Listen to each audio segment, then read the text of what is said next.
તમારા જીવનમાં મનગમતી વ્યક્તિ આવી અથવા મનગમતી વ્યક્તિ જીવનમાંથી જતી રહી, બહુ મોટો પ્રશ્ન છે ને. દુનિયામાં 40% સુસાઇડ આના લીધે થાય છે. કારણ કે એક વ્યક્તિ માની લેતી હોય છે કે જે વ્યક્તિ એને ગમી ગઈ એ વ્યક્તિ મારી માટે જ સર્જાણી છે. એ પાછલો ભાગ ખોટો છે.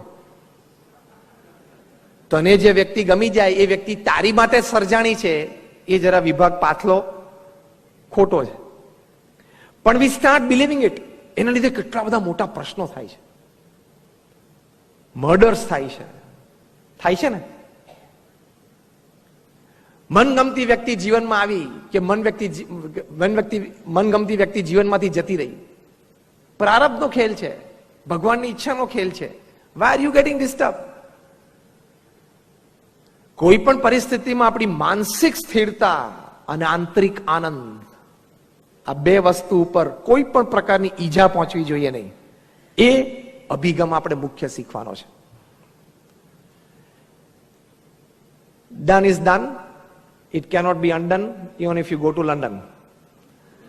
થઈ ગયું એ થઈ ગયું, પાછું એ રિવર્સ થતું નથી. તમે ગમે ત્યાં જાઓ તોય, ચંદ્ર ઉપર જાઓ તો પણ એ ફરી વખત એ વસ્તુ આપણા મન પ્રમાણે થતી નથી. આવી પરિસ્થિતિમાં એટલે કે મનગમતી વ્યક્તિ જીવનમાંથી જતી રહી તો પણ અભિગમ એટલો જ રાખવાનો છે. પ્રયત્ન આપણા તરફથી 2 ને 3 વખત થાય, જોડાણ થાય, પણ કદાચ ના થયું તો એને કહેવાનું કે ભગવાન તારું સારું કરે, તારી ખૂબ પ્રગતિ થાય. Give him a big hand, a big bye, turn around your head and delete his number from the mobile. Simple.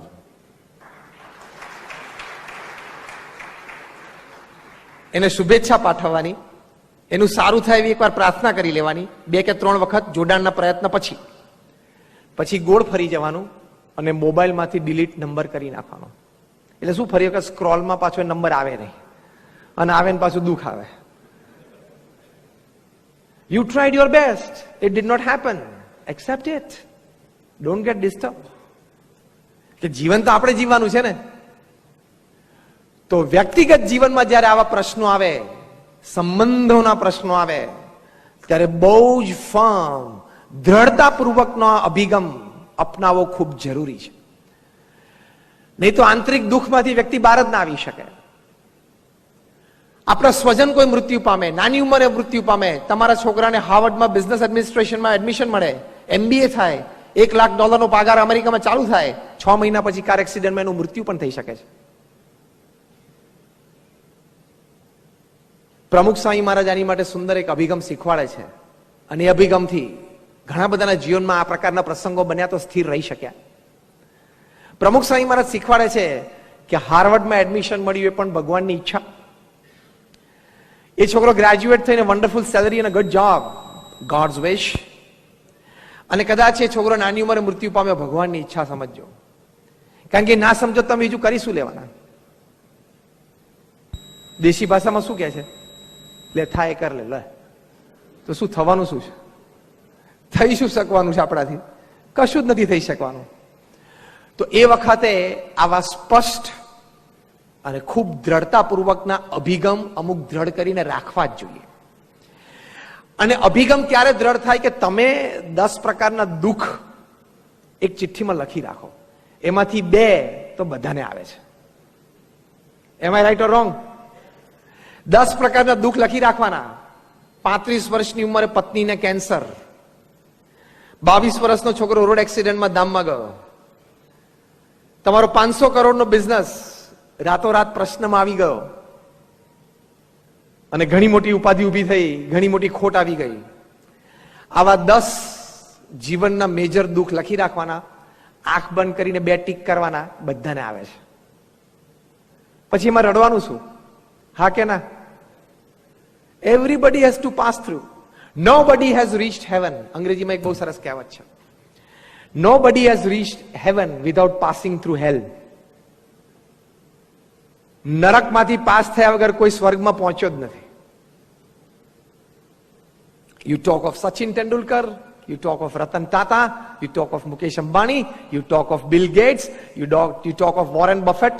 બધા જ આમાંથી પસાર થયા છે. તો પછી ખિસ્સામાં 2 હીરાની પડીકી વાળા પણ પસાર થાય,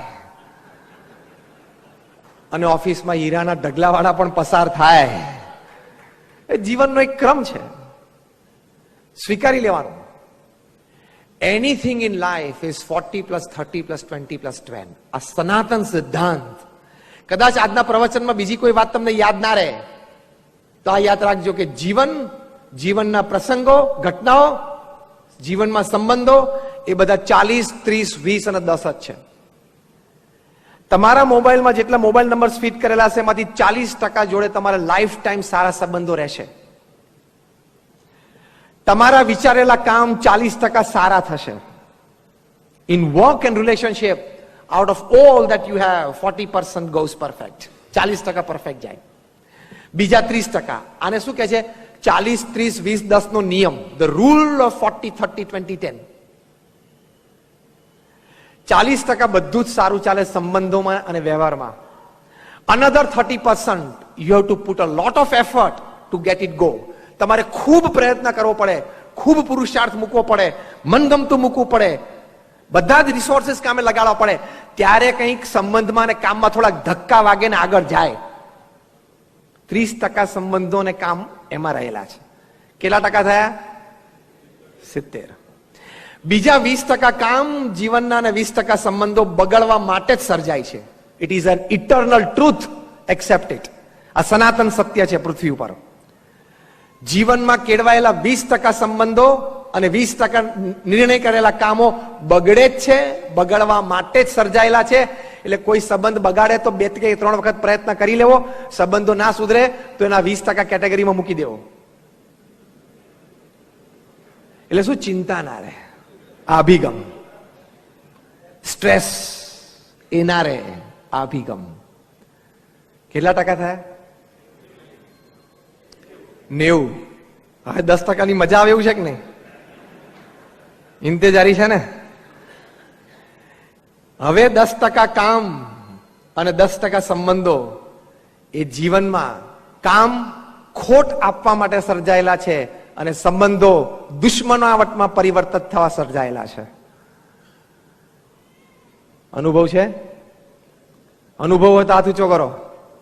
હા, બધાનો અનુભવ છે. દરેક વ્યક્તિના જીવનમાં નિર્ણય કરેલા 10% કામ, એટલે જેટલા કામ નક્કી કરે એમાંથી 10%, અને જેટલા સંબંધો બાંધે એમાંના 10%, એ 10% કામ તમને ખોટ લાવવા માટે, એકચ્યુઅલી તમે એમાં પ્રોફિટ જોતા હતા પણ લોસ આવી જાય, એ ખોટ લાવવા માટે સર્જાયેલા છે. અને ટોટલ સંબંધોમાંથી 10% સંબંધો દુશ્મનાવટમાં પરિવર્તિત થવા સર્જાયેલા છે. They were created to create enmity. જીગરજાન મિત્ર જાણી દુશ્મન બની જાય. હા કે ના? ખોખારો કઈ ખાવા પડો છો ને? અનુભવ છે જ. This is the rule of 40, 30, 20, 10. આ કાયદો છે પૃથ્વી પર 40, 30, 20, 10 નો.